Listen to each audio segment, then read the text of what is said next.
We're going up and down, over and over, over and over. It's the same old thing.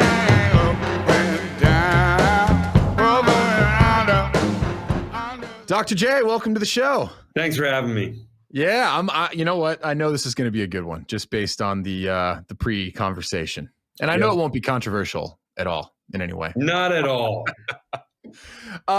Maybe a great place to start is giving a little background about yourself, right? Because I think a lot of the folks that we have come on, they're either strength and conditioning coaches or they work exclusively with elite athletes. But I think you actually bring a different perspective to the table that is worth calling out. I come from the medical device industry. People ask me, how long you been in the fitness industry? And I'm like, I've never been in the fitness industry. I wouldn't want to be. The industry is a fucking embarrassment. But it's not where I come from. Like, I developed a bone density device, my first invention, to increase bone density. And it works better than any drug ever trialed. Developed that about 13 years ago and brought it to the medical market. And you can find these at OsteoStrong locations. Tony Robbins is a partner of the business.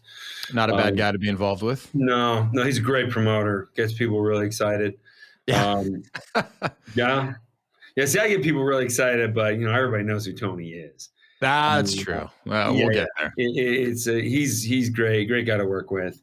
But I will tell you, like, he in person is exactly the same guy who he is on stage. He's not playing a character. He is that real guy. So he actually puts his hands right in your face and he'll like yell something and he'll like ask you a question like, what the hell were you thinking? And he expects an answer. Yeah. Well, okay. I'll find out if I'm allowed to use this, but my father-in-law just met with Tony Robbins. And he was over at Tony's house and they were having a business conversation. And all of a sudden, as the story goes, Tony's like, you want to check out the man cave? They're like, yeah, sure. And he like hits this button, a portal opens. Oh, the slide. He jumps down this slide and just disappears and lets out like this massive, like I don't know, what's the word? Animalistic scream. Yeah. And they're just like, what the hell just happened? And I'm just like, that's exactly. He goes to his bowling alley. And his man cave is like, it's not a cave. It's like a auditorium with like a bowling alley. And coincidentally, that's where my medical devices are found. That's where the OsteoStrong devices are in his house. And this is in Palm Beach. Awesome. Yeah. Well, and I was like, you know what? That's exactly what I want from a Tony Robbins interaction. Yeah. That's exactly what I hope for. All right. So getting back to the point. So totally understand, come from the biomedical industry, and you create this device. And if I'm going to use this term correctly, what's the type of loading? Osteogenic loading. I created osteogenic loading to describe what it is. That's the name of my first book.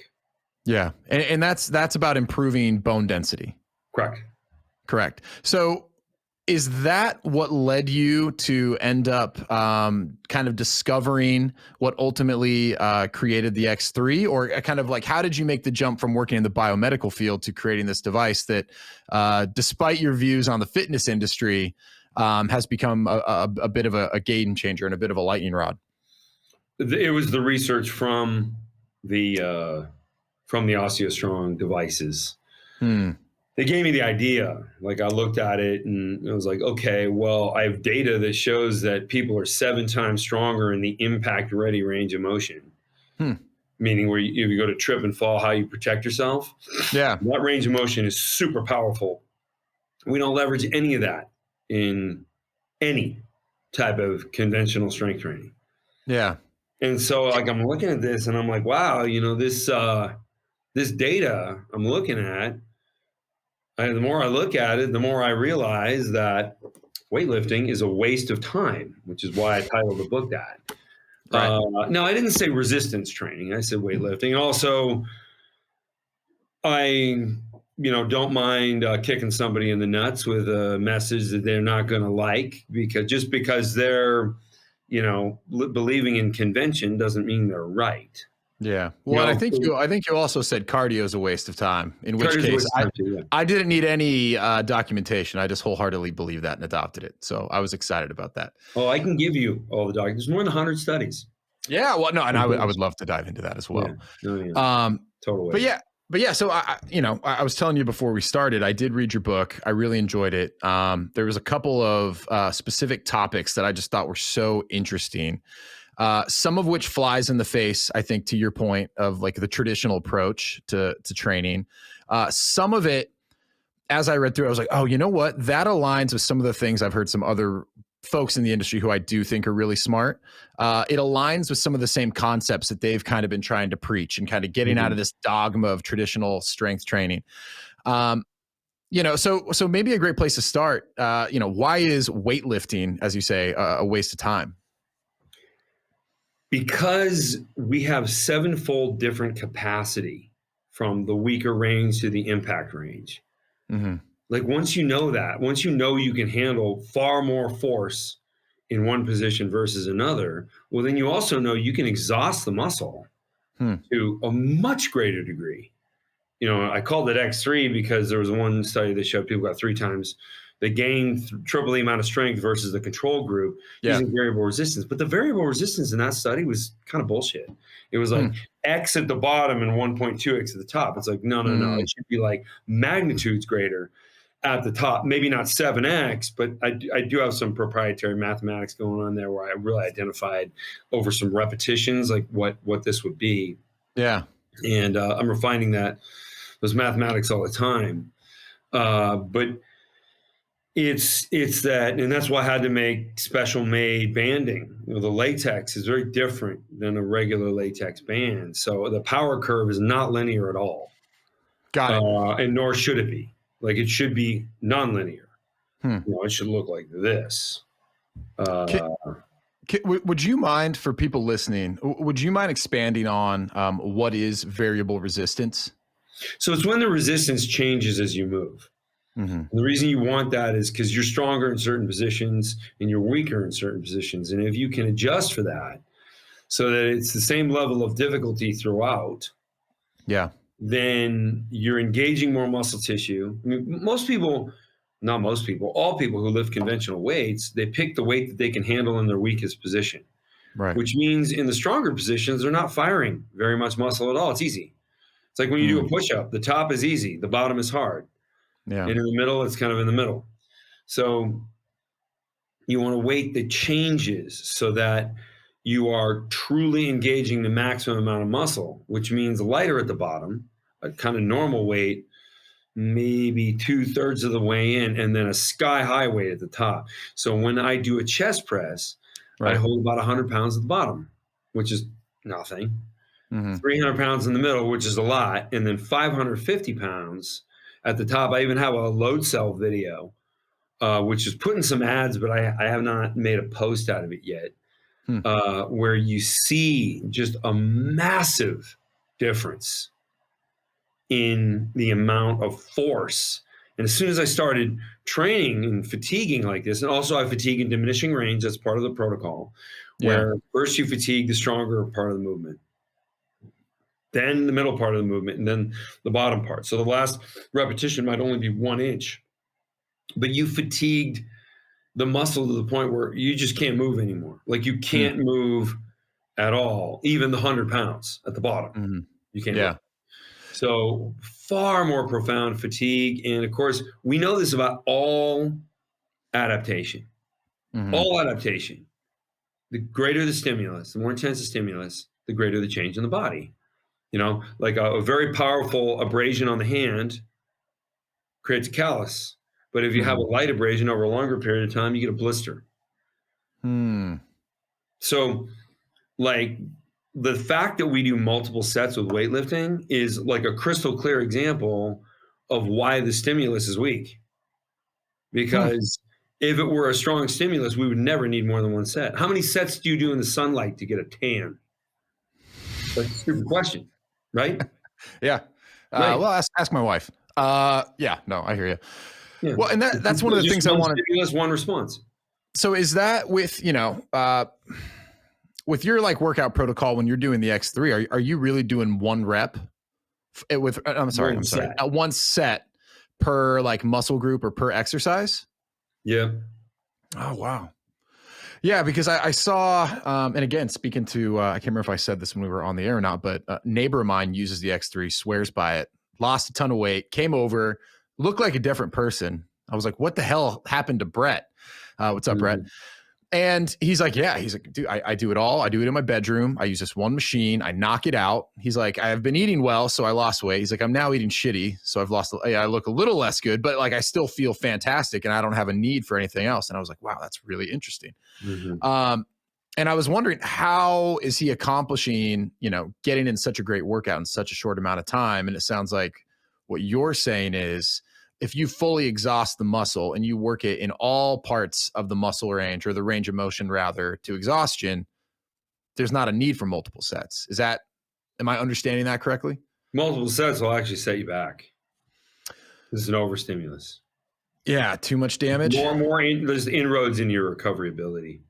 You don't want to do that. Okay. So when we talk about working through range of motion, because this is something that I really enjoyed in your book, understanding that you're only as strong as you are in your weakest range of motion, right? So like, I love the example that you give of the bench press. If you can't get the bench off your chest where you're weakest, it doesn't matter how strong you are in the middle and the top, right? And what I enjoyed too is, the understanding of, well, if that's true, if you're weakest at the bottom and you're strong enough to get out of that, once you get to the middle and top, you're actually not exerting as much force as you probably could. And so that kind of made me. Absolutely. Yeah. Even your gains on the table, like you don't take them with you. Like it's and I also say, like, I understand the sport of the bench press. So like I hang out with the Bell brothers every once in a while, more Chris than Mark, but I'm like, heresy to those guys because they lift weights. Right. They're also riddled with injury. Yeah. And I'm like, dude, what's the point? Is it to be as big and as strong as possible? Like, I said, to Chris, like, you made a movie called Bigger, Stronger, Faster. You should have called it Bigger, Stronger, Faster, and Injured. Or we can really get bigger, stronger, faster, and feel great. Like, I have the full body pain that I did when I was like 18 years old. Like, yeah, sure. I mean, every once in a while, my neck isn't as great as I'd like it to be, or some little thing like that. But I have no joint pain whatsoever. Yeah. Now, I was lifting for 20 years, but I never lifted heavy enough to screw up joints because I understood what would happen. So I played rugby in undergrad, and then I did it for a semi-pro team for a couple of years, and it was just like, as I was lifting, I'm like, I'm just hurting myself here. Like, so I gotta lower the weight. And then you can't get away from heavy if you're trying to grow a muscle. Like, there is no escaping heavy. So I know there's all kinds of companies selling products that are like, oh, lift lighter, just slower. Like, yeah, bullshit. That's not a thing. So I was just like, wow, is this as good as it gets? Because I look terrible. And I put on a little bit of body fat. I think when I turned 40, I was 190 pounds and 16% body fat. That is far from impressive. I mean, yeah, sure, like, people knew I worked out, but I wasn't like a fat slob. But it was like nothing special. Not where you wanted to be. No, hell no, not at all. And I just thought, like, and why is it that some people grow and some people don't? Why is it that? And I was already a research scientist, and I developed what I developed, for OsteoStrong. And then I wasn't obsessed with it, but it was always in the back of my mind. And then as soon as that research came out, and did it through the University of East London. So I was in London for a while, and watching this research, and the MDs, some of the MDs were subjects in the study. Oh, okay. Yeah. Interesting. And they were like, this is like, what are the forces like in a gym environment? Because most of the people had never worked out before. Interesting. They're osteoporotic or osteopenic. And so I'm like, I don't know actually hard data on this, but I'll find it. And so as soon as I looked up the hard data, most non-athletic people use 1.3 times their body weight through their lower extremities. Most strength trained for more than 2 years, they use 1.53.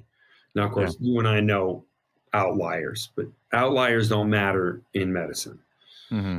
So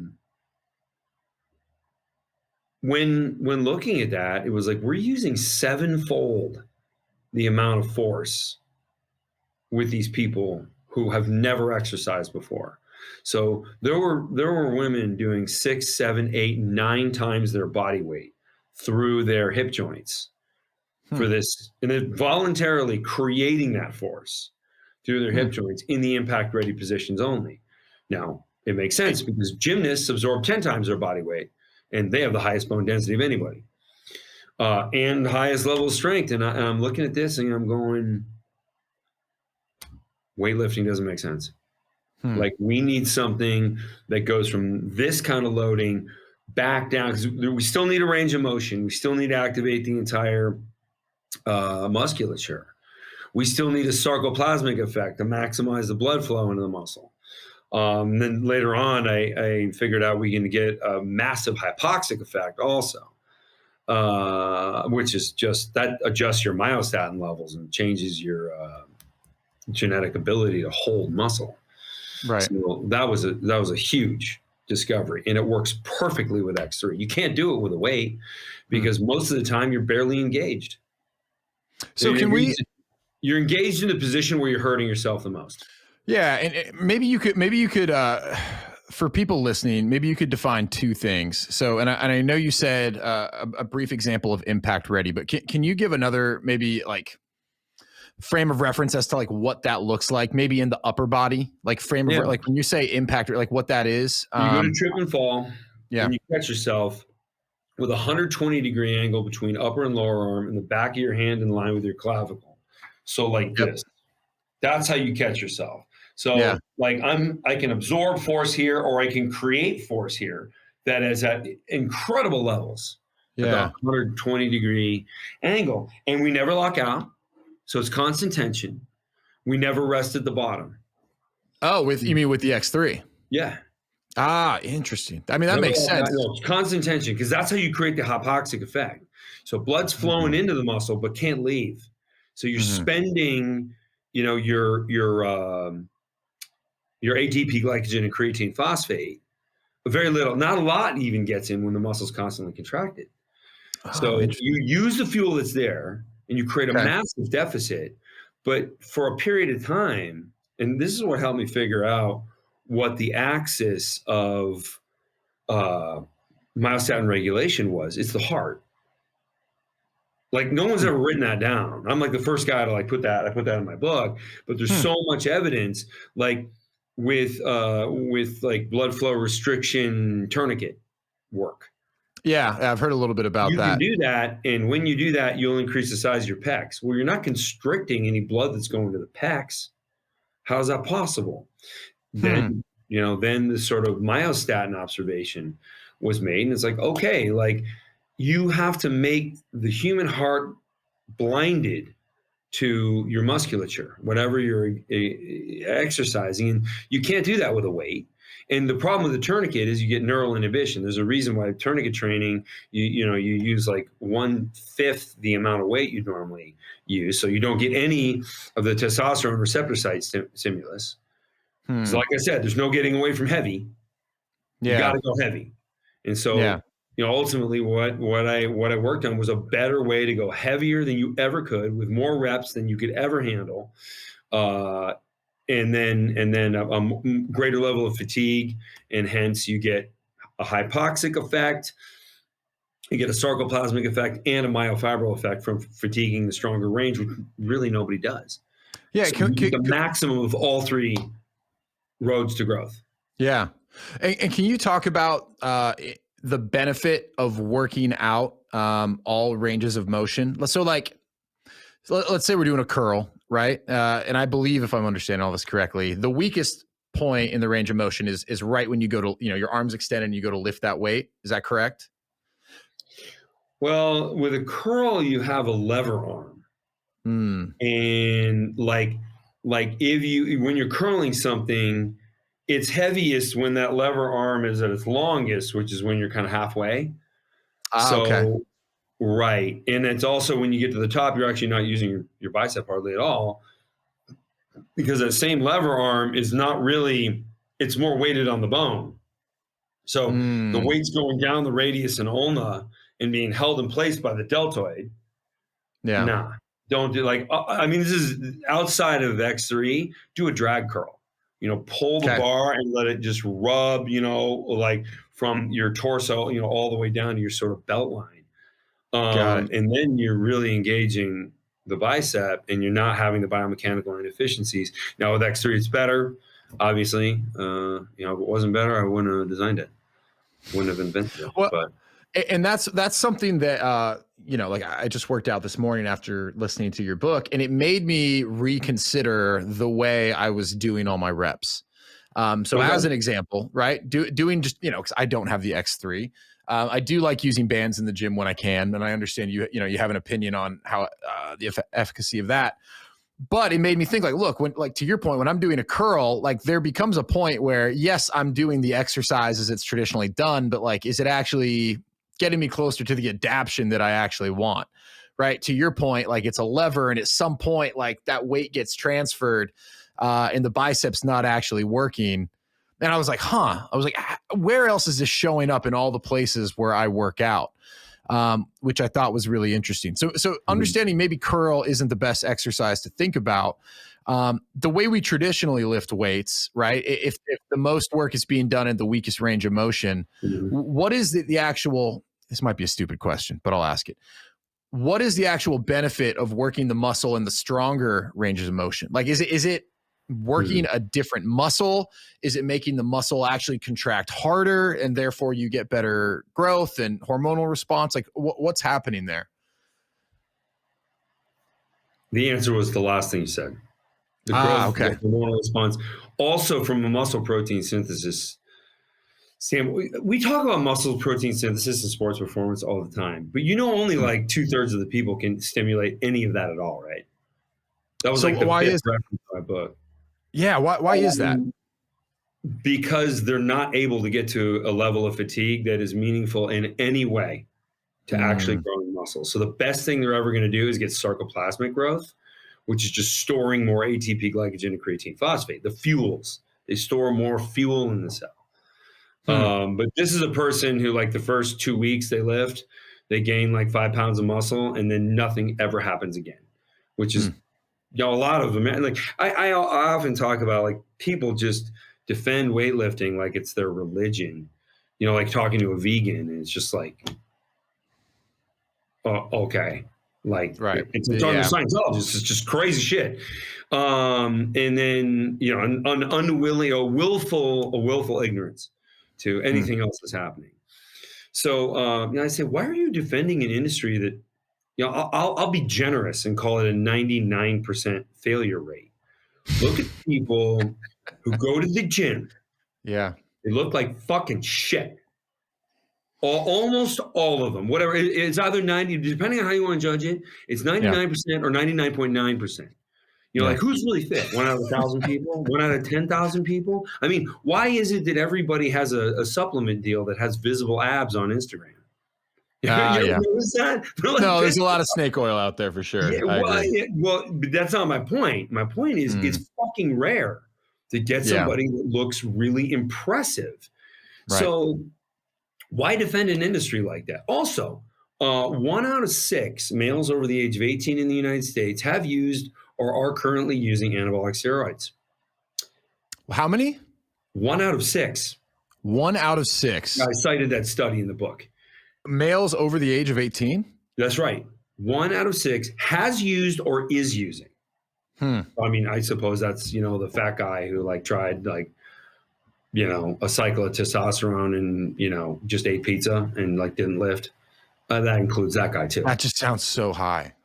I mean, I'll check out that. Just sounds really high. That sounds scary high to me. Yeah. No, and I'll link to everything. So, and it's just so obviously performance enhancing drugs are not the answer, because almost everybody who's using performance enhancing drugs looks like shit too.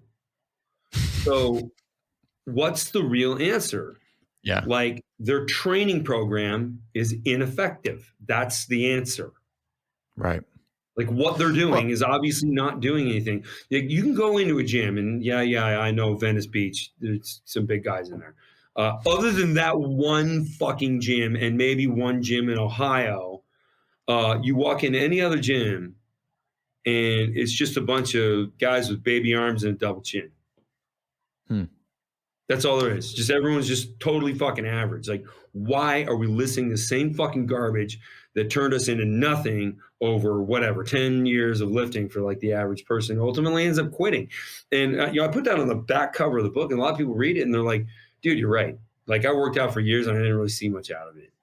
Yeah. And the biggest genetic difference, there's only been one person since the dawn of fucking time who's been banned from professional sports because they had an unnatural level that their body created of testosterone.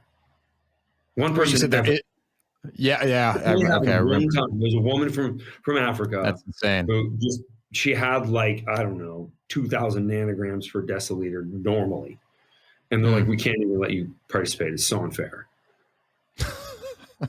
I don't know what she looked like. She probably wasn't pretty. But that's only happened once. So the genetic difference between strength athlete or person with a very developed physique versus not, and I'm not talking about human size. There's a factor with human size, like, birth weight is a big driver, how, big you are, but that also means how tall you are. I don't know what the birth weight of Hathor was. The dude who was in. I know Thor. Yeah. You know who Hathor is. Yeah. Very strong guy, like strongest man in the world kind of person. I don't know what his birth weight was, but I'm guessing it was high. And I think that's probably a safe bet. Bigger people have a high birth weight. Yeah. But that's not really what we're talking about. We're talking about development. So the biggest genetic factor is where your tendons insert and the distance. So like our pectorals attach, at our sternum, and like 99% of the population, it's underneath the beginning of the bicep. And so the action of the pectoral is pulling the humerus towards the midline of the body. But some people, and these are the people who turn into strength athletes, these are the outliers, the anomalies. They have a tendon insertion that's further down their humerus, and they have that similar type of geometry throughout their body, and they engage more musculature when they lift. Interesting. It's very rare, but it happens. Yeah. This is the last chapter of the book where I talk about like what really is the difference and how that's where I cited the steroid study. It's not drugs. Like there's people who are taking drugs, obviously 1 in 6. So what is that? 1 in 6 is 23% of the population has been or is using anabolic drugs, but less than 1% are actually fit. So is it the drugs? Is that what everybody needs? No, clearly not. There's another thing. And so this very small percentage of people, and no one really knows like what the prevalence of this tendon mutation is, but those are the people that end up being strong. Drugs or not, they're going to be fucking strong no matter what they do. Right. And so that's really the genetic difference. However, remember what I said about lever arms. How do you defeat a lever arm? How do you what? How do you defeat a lever arm? Oh boy, I don't know. Don't put me on the spot, man. Come on. And you use the word variable resistance. Variable. Yes, I did know the answer. Know the answer. Right. So when you place the massive variance on that lever arm, it becomes meaningless. And now everybody gets the same workout that the, fittest NFL guy has. And so it just doesn't matter anymore. And that's why the bands that make up the X3 are so critical, because to your point, when you were talking about the bench press and maybe it's 100 pounds at your weakest, 300 in the middle, 500, or maybe it was more at the top. It's that band giving the progressive resistance as you kind of move through that range of motion. That's right. So now the genetics of tendon insertion are meaningless for everyone's on a level playing field. Everybody can grow just like, and I love using NFL players. So I work with 15 of them. Okay. And more NBA players, but NBA players aren't really seen as strength athletes, even though they are very strong. They're just too tall. They don't look, jacked. They look like tall. So like somebody sees an NFL player who's like in great shape, and the ones that are using X3, they're like, yeah, it takes all the disadvantages out of lifting. Well, go ahead. And that's what I want to ask you too. One of my big questions was who is the X3 right for, right? And I know I've seen like Tom Brady uses it. There's a couple other guys who I've seen on your Instagram or just in their own Instagrams. So that's one of my questions is this for the person that's just concerned with general fitness, wants to look good? And you already kind of said as much. Is there application here for the elite athlete as well? And maybe if the answer is yes, like could you expand on why? Because it does fly in the face of tradition of, hey, look, we need to go through these specific blocks. We need to go hypertrophy, strength, power, speed, and realization. Where does the X3 kind of fit in there?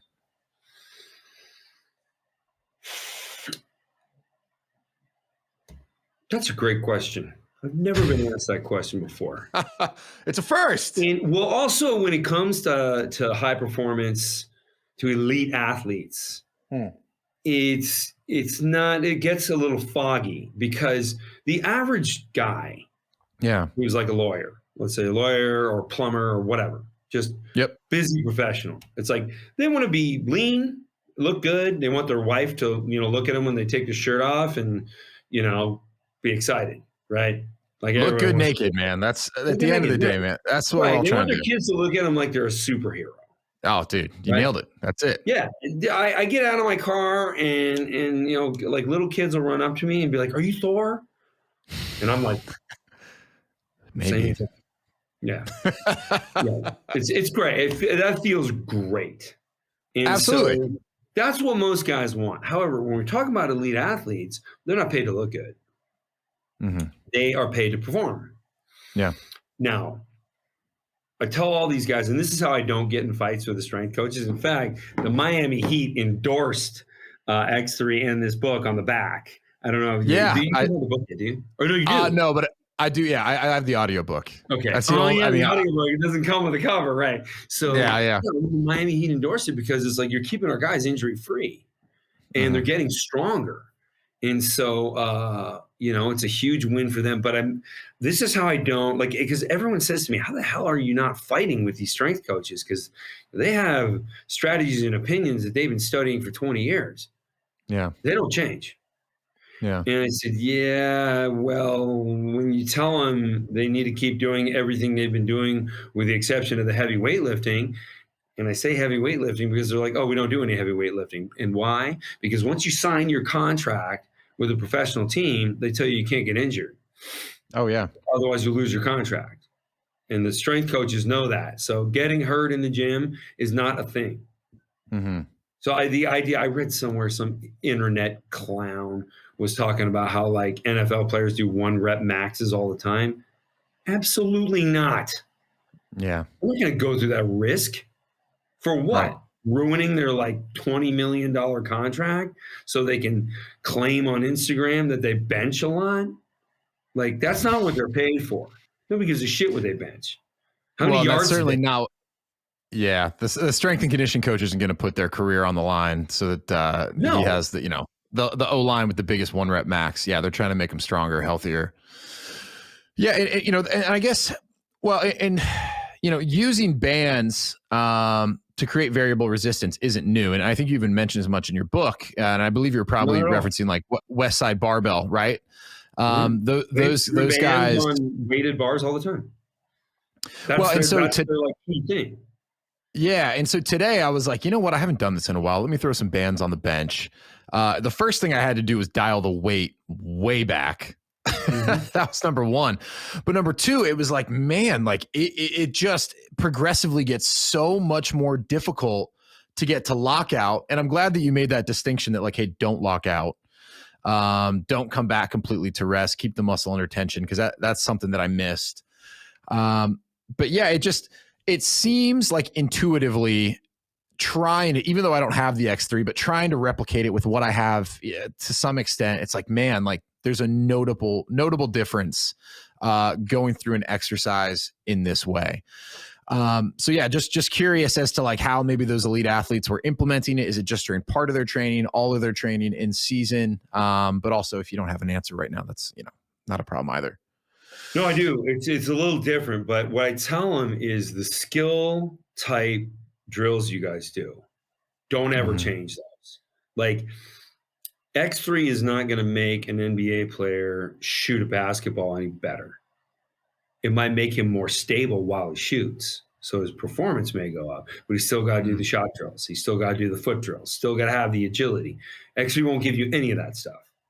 So you have to do that stuff if you're going to be a professional athlete. You need, because performance is a mixture of raw power and then like whatever the agility is for the training. So somebody who's a professional rower isn't going to do footwork, right? Like an NBA player will. So it's very specific, and that's very tedious, but that's their job. So it's not a problem. Can we?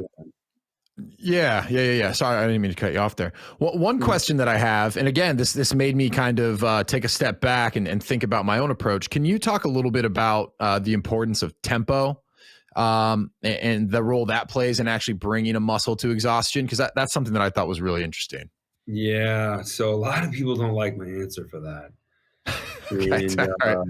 But my answers are scientific. It's just, I tell these guys, especially the NFL guys, like, oh man, that's hard. I go, look, I'm not, here to like give you the answer you want. Also, this is not my opinion.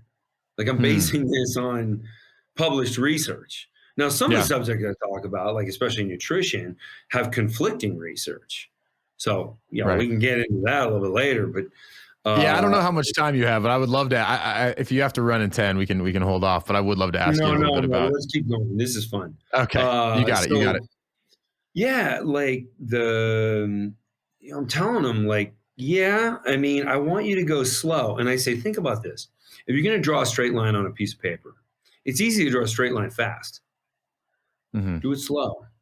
It's a lot harder. A lot more musculature has to fire to do it slow and controlled. And the goal is just to exhaust the maximum amount of muscle tissue.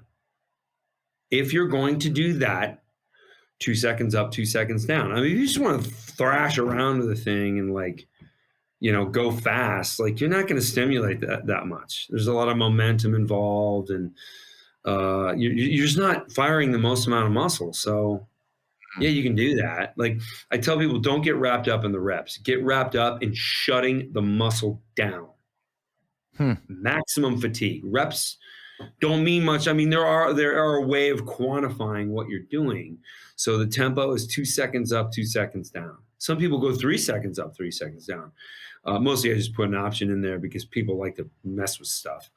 Everybody wants to have their own like take on their exercise program. I fucking hate that. Like you ever know somebody who buys like a Harley Davidson motorcycle and they just can't wait to like take it apart and like put some other shit on it? Yeah. And then they work on it for like 6 months and then you're like, it actually looks worse. Like you fucked this up. You ruined it. Right. It's like I put it together. I mean, they've been building motorcycles a long time. They make them good looking. Just buy it. Right. Don't get around. Right. And I'm not a huge fan of this company. I prefer Lamborghini, which is why I drive a Lamborghini. But Ferrari, if you mess with their car, if you like put another exhaust system on or something like that, an aftermarket thing, they won't touch it. They're like, fuck you. Voided warranty. They won't even if you want to go in and do like other service, they're like, no, you ruined it. I love that. Yeah. Yeah. So, man, the right way. Someone just gave me a great quote and I'm going to ruin it. But what was it? A giraffe is fuck, what is it? Anyways, a giraffe is like when men try to create a horse or something. It's like they end up just trying to like, they get their hands in it and they're like, oh, well, I actually like the long legs. And you know what? I actually like spots. And by the end of it, when you've tried to add all these things to something that actually, you know what I mean? There was already a good framework to begin with. It ends up being a monstrosity. And giraffes are great. My kids love giraffes. Don't hate on giraffes too much. But and one of the things too that this has kind of made me think about is, where are all the places in my reps or in my sets or whatever it is, right? Because I don't train in this way, and I've quite frankly just been introduced to it. But I'm like, man, where in my workout am I cheating on a rep? Where am I using the momentum, and where am I actually just for the sake of completing and mentally being like able to do more weight? Am I actually taking away from the gain that I could be getting by doing it correctly?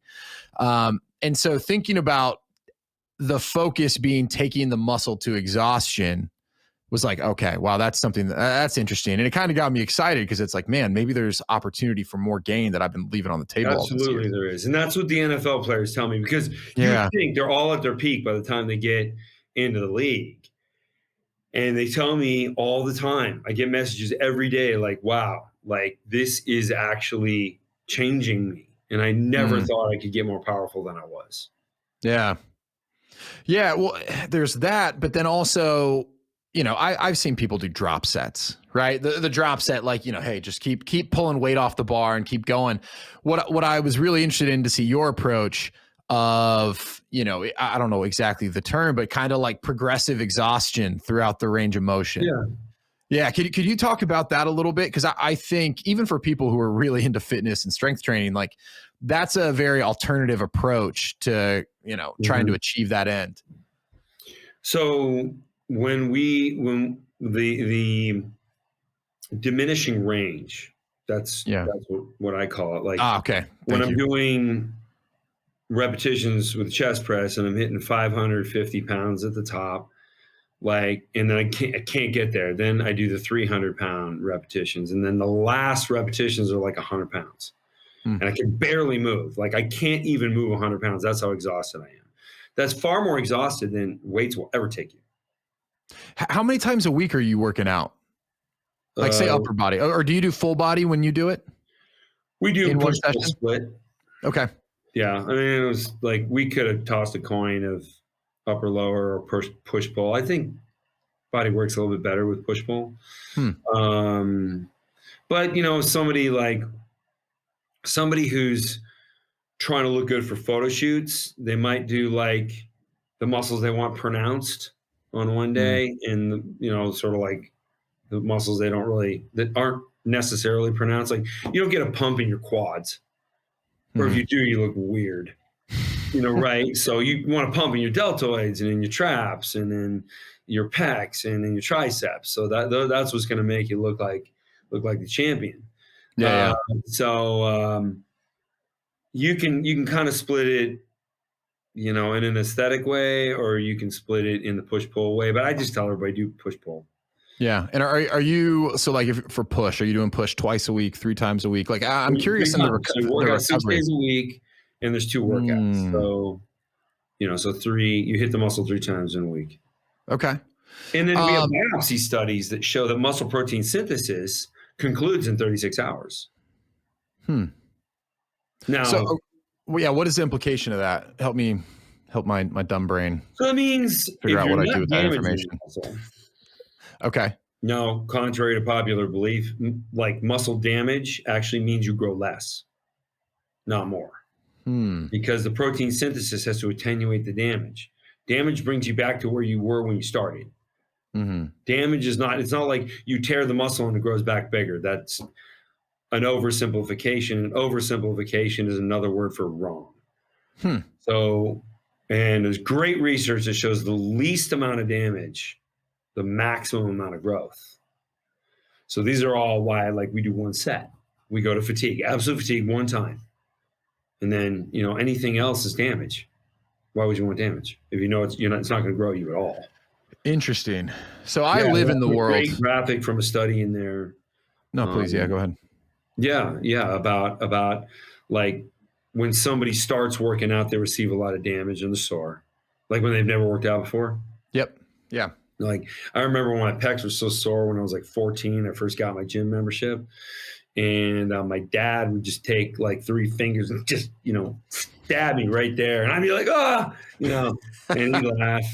because it was so sore. But then, after you lift for a couple of weeks, it's like, yeah, that you don't get that anymore. Not sore anymore. Well, okay, your body got used to it. Now you're starting, and this is part of the reason why muscle confusion theory has also been disproven. And there's even a position statement with the ACSM. They're like, don't do that. Just stick with the same exact workout, month after month, year after year, if you want the maximum amount of growth, because they've tested the two, and mixing it up. Don't do it. People ask me the stupidest questions online, like, well, what do I do to mix it up so it doesn't get boring? I'm like, I don't know. Do you get bored brushing your teeth? You ever use a toilet brush instead, just to mix it up, just to be fun, just to add some spice to your workout? You fucking idiot! No, just do it right.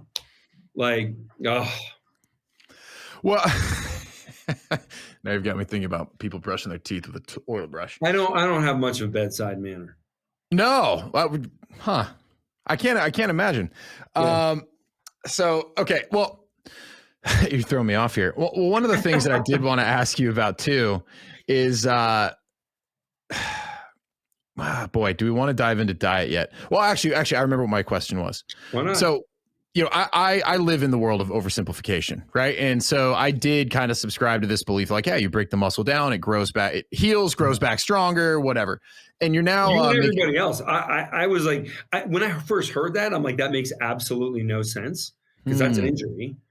Yeah, scientifically, it doesn't make sense, but I didn't question it, because we don't really cover adaptation in like biomedical engineering, schooling. Yeah. Medical school. It's like, how many classes, you ask any MD, how many classes did you have on adaptation? And they're like, adaptation of what? Like, like suntan, callus, muscle. Like, right. Never really went over it. Yeah. That might be part of the reason why your MD doesn't know anything about exercise science unless he or she is a practitioner of such. Right. Yeah. So what is actually happening then? Because you talked about it a little bit. If you can help piece it all back together, I imagine it has to do with the hormonal response and what's making the muscle grow then, if it's not what we've misunderstood as breaking it down and building it back up.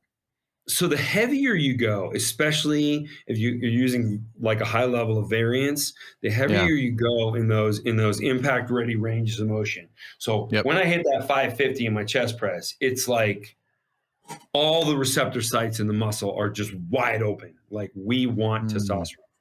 So it's not a matter of how much testosterone you have. It's how much testosterone is the muscle asking for. Like, you can't force testosterone into a receptor site. The receptor site has to be willing. So that's how you get the maximum amount used.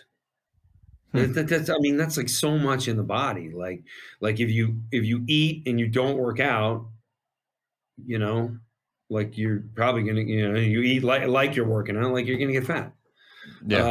So guys are like, I'm gonna take 2 weeks off, and they're like, oh my God, I got so fat when I took 2 weeks off, right?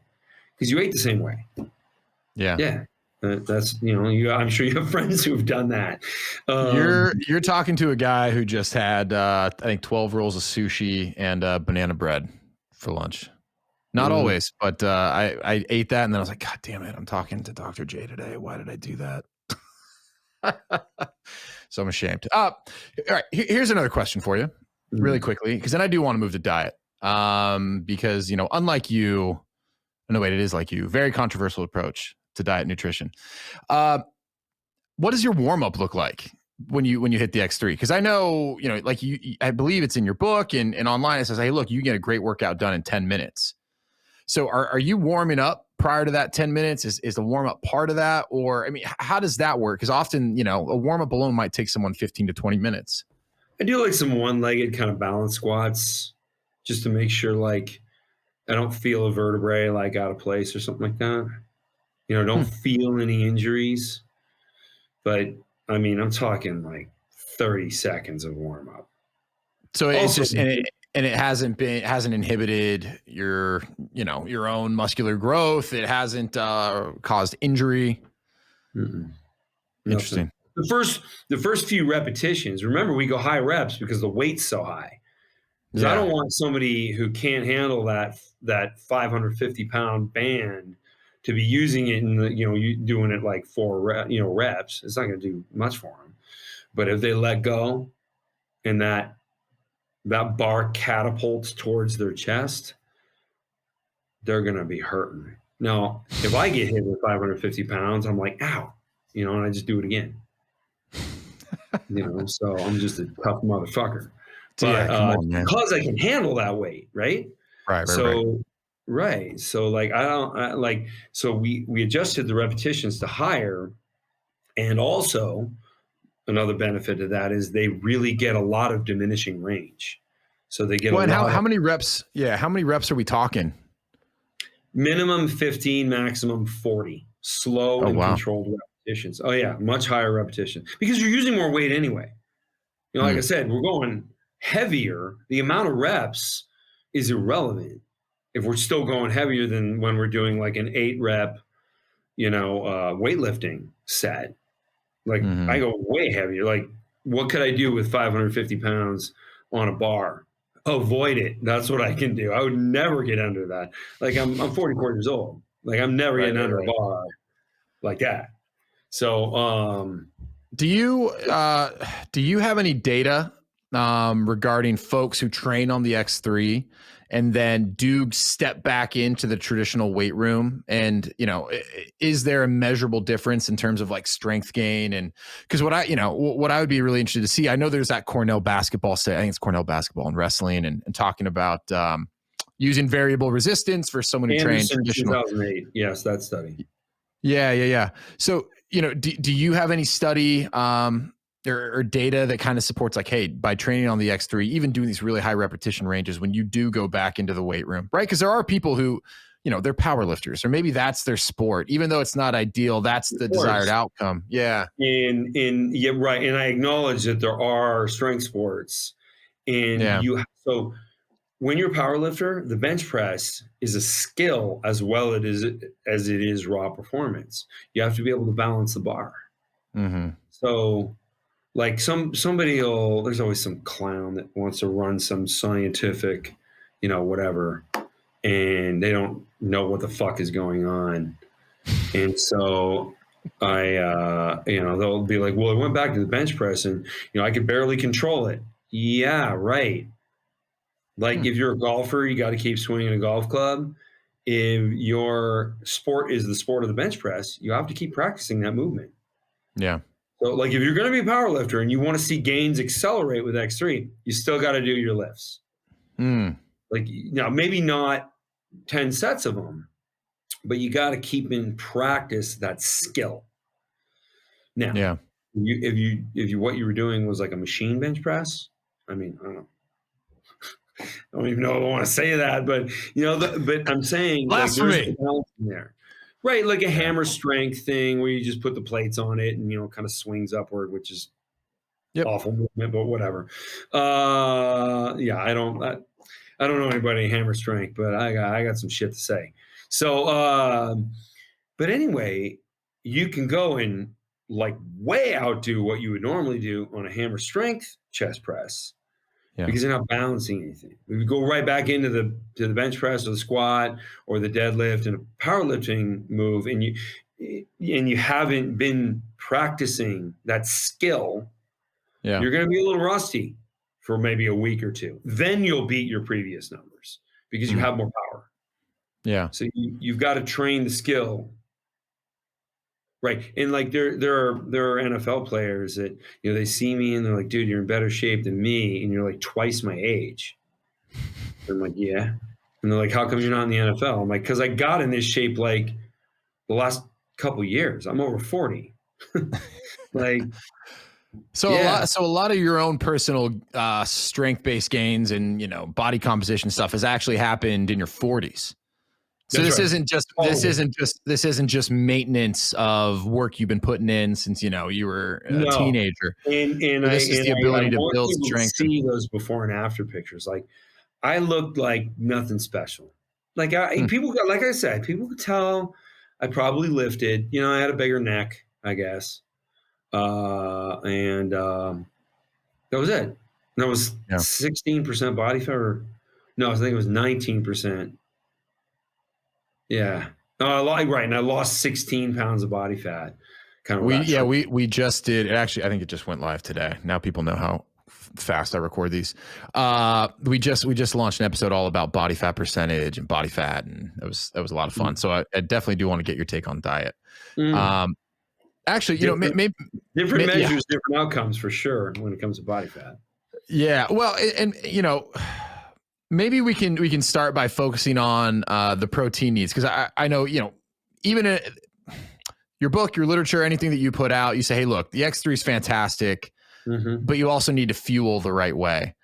What do people need to be conscious of when they start thinking about nutrition to support the work that they're putting in on an apparatus like the X3?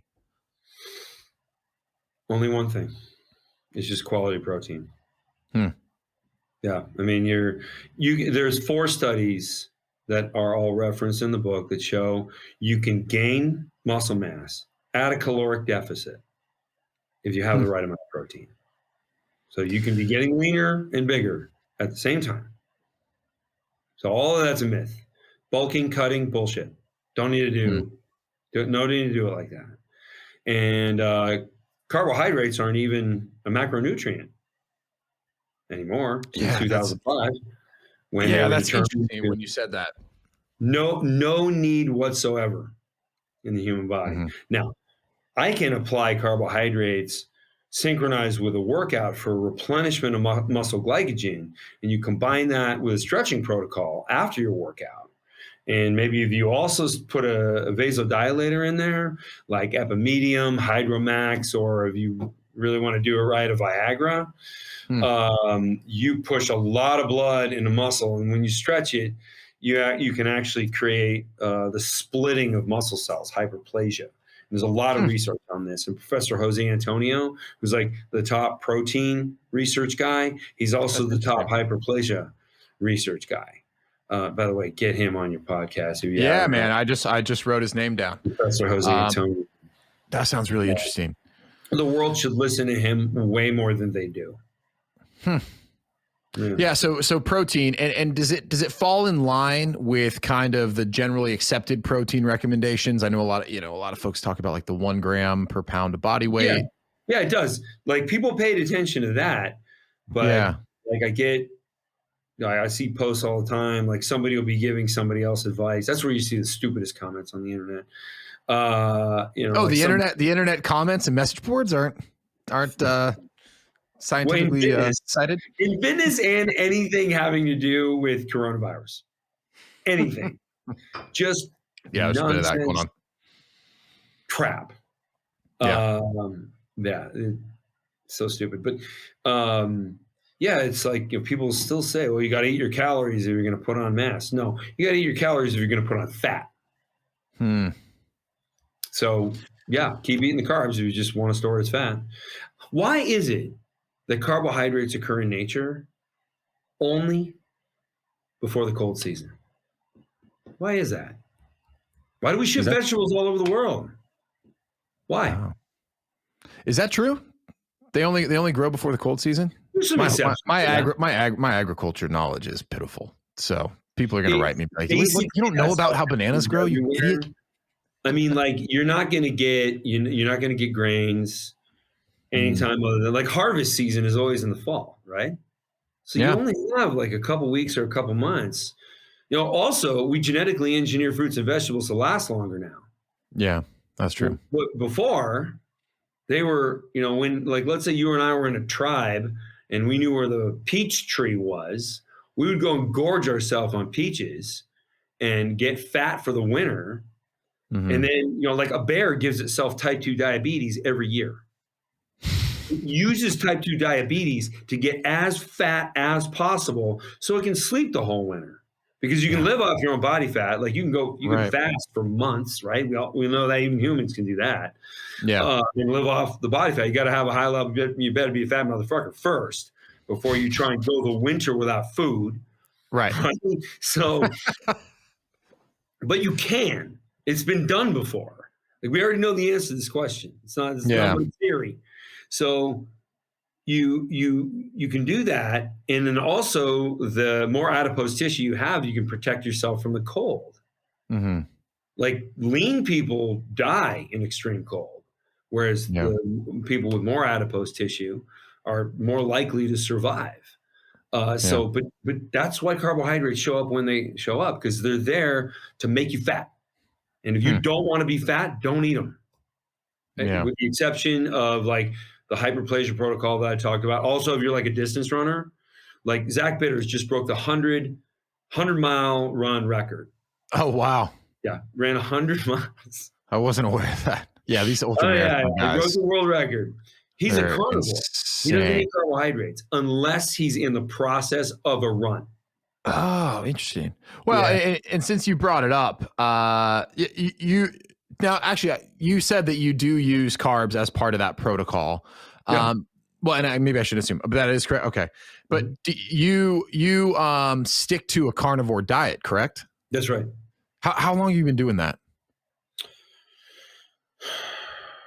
Well, pure strict, 4 years. 4 years. Yeah. And are you, and I know you get asked this all the time, but are you tracking, you know what I mean? What's the word I'm looking for? Am I doing blood work? Yeah. Are you doing blood work? Are you tracking things over time? Yeah. My cholesterol's a little high, but we know now that cholesterol doesn't matter. The people with a higher LDL, low density lipoprotein, live longest. Really? Low density lipoprotein was called bad cholesterol up until like a couple years ago. So all the research that supported taking statin drugs, it's all been disproven. So like you're taking statin drugs. Oh God, I have this ex-girlfriend who was so mad at me when I said this. And she's like, well, but my family has died of, and I'm like, okay, like irrelevant. They probably died of a lot of things. Not that though, because that is associated with longer life, not shorter life. So I don't care if my cholesterol goes up. I'll have to read up on that. Yeah, but I agree. Often, you know, I could not be less of a qualified medical opinion, but so often, right, those things go hand in hand with so many other complications or so many other chronic diseases. How do you feel when you eat like 2 pounds of steak and 10 scrambled eggs? Like you've been fired out of a cannon. You feel great. Do you really? I do. Yeah. See, now look, I love eggs. I like steak. I'm a cheeseburger man more than anything. I actually eat really healthy. I don't know why on this particular podcast I'm acting like I eat terrible all the time. But yeah, I don't know. It's like I do enjoy eating vegetables. I feel like I feel better when I do. But so I'm so interested in the fact that you've done the carnivore diet for so long. To your point, you feel shot out of a cannon. And after 4 years, your numbers, it sounds like there's nothing to be concerned about. Nothing.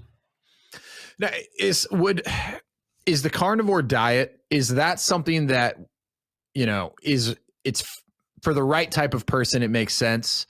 Or is this something that more broadly, and I don't mean to paint you in the corner where you're going to start giving nutrition advice, but is this something that like the human body more broadly, is equipped to deal with? Like what does the research say? Absolutely. Like I really don't care for it when somebody says, are you on a keto diet? Because there's really no such thing as a keto diet. In fact, the process of ketogenesis begins with the absence of first carbohydrates, but more strongly the absence of any insulin whatsoever. You get an insulin event from drinking water. So like even like you want the highest form of ketosis, dry fast, no water, no food. And your body will rip through body fat.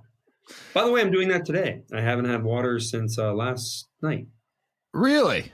So how long are you doing that for? Is that like that 18-hour window? Is it shorter when it's dry? No, is it longer? God forbid. It depends when I'm going to do my. There's one supplement I take called Fortigen, which is it's actually vegan friendly because it's made out of bacteria, but because that's not an animal, right? like bacteria is just not. So, so it's vegan friendly. And if people like, I said it's vegan friendly, and people like insulted me, like the carnivores were like, what the hell would you make a product for vegans? You know, it's just like, dude, it's not a contest. I actually want to help these people. Like, what if they can actually be healthy with their, you know, ineffective eating disorder? I see veganism just like anorexia and bulimia. Anorexics and bulimics think they're healthy too, by the way. Well, so I will say this, and I did it because I've told the story in an earlier episode, but my dad was sick. He had all sorts of chronic health issues, and you know, in an attempt to get him to make a change that hopefully I thought would help, I did try to go on a vegan diet. And I will say, when I did that, I actually was surprised that I felt really good. Which is interesting. So I'm open to it. I'm also open to the concept that a carnivore diet could make sense as well, because like what I do generally is I eat meat. I try to eat a lot of vegetables, and I eat, you know, grains, right? And I try and eat better carbs and worse, and I stay away from packaged food. So I'm open to all of it, right? And so that's why I'm interested. Like, what you're doing is going to get you a large percentage of the way. The biggest problem we have is food that comes from like a chemical factory. You know, yeah. I mean, all the additives, preservatives. Yeah. I prefer somebody eat sugar than drink a Diet Coke. Yeah. You know, because the sucralose is like gross fungus in your intestines. Like, dude, like I like, there's people who like, I've actually done this. I took a Diet Coke out of a woman's hand and gave her like a lecture, and I dropped it right in the trash, and she started crying and said, "Thank you so much." Like, I really convinced her. But you know, I'm like, I'm doing this because I care. Like, you look like she was like a mom, like she's watching her kids, and you know, I talk about like all the things that the sucralose is going to do to you, and I'm like, just don't go backwards. Like, no more sucralose for you. Right. Drink water. Like, you like drinking water, and she's like, I do. But you know, it's great. Like, it just pisses me off, like how toxic this crap is. And you know, meanwhile, instead of talking about this, we're talking about like a vaccine. Yeah. Where we could actually just fix this problem by being leaner and stronger. Yeah. I feel like that's the way everything is. It's like we want to slap a Band-Aid on everything. And I'm not speaking about COVID. Way. Yeah. It's like an ounce of prevention is, you know, whatever that saying is. Yeah. I'm with you there. So, man, this has been really interesting. So I know you're also the fasting. If we don't mind, before we wrap up, what is the purpose of doing the dry fast? Is that just something that you do periodically? Is it something that you do when you're preparing for a specific event, or what's the thought behind doing that for you? It's kind of a new experiment. Okay, here we go. I like it. One of the hard things to explain is fasting. Like, I can say you need to give your intestines a rest. They're not supposed to be working at all times. And while people can hear that, they're like, well, do we really know that? No, we really don't. Now, we see very positive effects from giving them a rest. But, you know, that's not good enough for most people. I need to look always where it's like if you look at the variable resistance research, which is like chapter 2 in the book, if you just read that one chapter, you will realize that X3 is it's the holy grail, it's the Excalibur, it's everything everybody's been looking for and just didn't know could ever exist. And it's because all of the studies in the category are like variable resistance is fucking awesome. And there's even one study in there that says the higher amount of variance, the more the muscular gain. It's like I paid somebody to write it, except it was written before I even started this thing. Yeah. Like it's awesome. Like if people bother to read that, which is why I like my haters, I don't think they can actually read. Most of the messages I get, a lot of misspellings. Like they're definitely the bodybuilding.com people. They're dumb. Right. Just insane lack of intelligence, and they don't read. I mean, why is it that the most amount of fitness data, fitness content is on Instagram and on YouTube, pictures and video? See where I'm going with this? Yeah, that's illiteracy. Yeah. Well, So, yeah. And I think what's tough too is it's difficult to parse through what's accurate because so much of the research is conflicting. As an example, or bias, right? Research is paid for by Kraft and Nabisco. And why? Yeah. Because Kraft and Nabisco know the vegans don't eat kale. They eat cookies and cake. Right. Well, okay. So, and then that very well may be fair. Right. But like I talked to you, you're very convincing and clearly I think something that I do enjoy about your work is like you wear your body of work around, you know what I mean? Like you represent what you've built and you can see like, look, like the person who created this has seen tremendous results. But then you can talk to someone else who is vegan and they can roll out 10 studies that are equally as convincing. So I've given up on trying to decide who's right. But what I'm really interested in is like, it works for you. I'm interested in like why it works for you. You know, and then kind of letting people, to your point, like if they're willing to put in the work and read, make hopefully an educated decision for themselves. Because I've done 52 of these podcasts now, and I'm still like, what the hell do I even think now that I've talked to so many people? Yeah, you probably just have more information that's confusing. Yeah, I think there's a bit of that too. Well, man, this has been awesome. I've had a lot of fun. I appreciate you taking the time, and I think, like I said, like I want to try the X3. I'm gonna see if I can borrow it from my neighbor for sure. Maybe even pick one up for myself. But yeah, I just enjoyed the book, and almost more than anything, just making me pause and think about, okay, wait, all the stuff I've been doing in the gym, like I'm all about efficiency. I'm all about trying to optimize my time. And I'm like, man, how much of what I'm doing is inefficient? You know, and to your point, like, am I doing way more sets than needed if I took a different approach, focused on variables? That question, the answer is yes. But yeah. Why people do multiple sets with weights is because the stimulus is just bad. Like, and that kind of shows you, like, you don't need multiple sets of any other stimulus in nature with the exception of weights. So maybe we're doing it wrong. Yeah. No, I loved it. So, hey, thank you. For people who want to follow along, where can I direct them? I know you have a number of sites and you're on Instagram. Where's the best place? So I created a landing page also, so you don't have to learn how to spell my last name. It's just drj.com, DOCTOR, the letter J.com. Perfect. And that's the best place. And then I'm going to link to some of the other sites. Does Dr. J have is that where people can find some of the research who do want to do some of the reading as well? Yeah. Well, they can find the book there. They can find the page where I put little clips, little captions about health or carbohydrates or, you know, like other fake news that I just blow up. And then I put the you know, the APA academic references there, so they can look up the study if they want to. Awesome. And yeah, and some people do, and you know, they usually regular people don't know how to read a study anyway.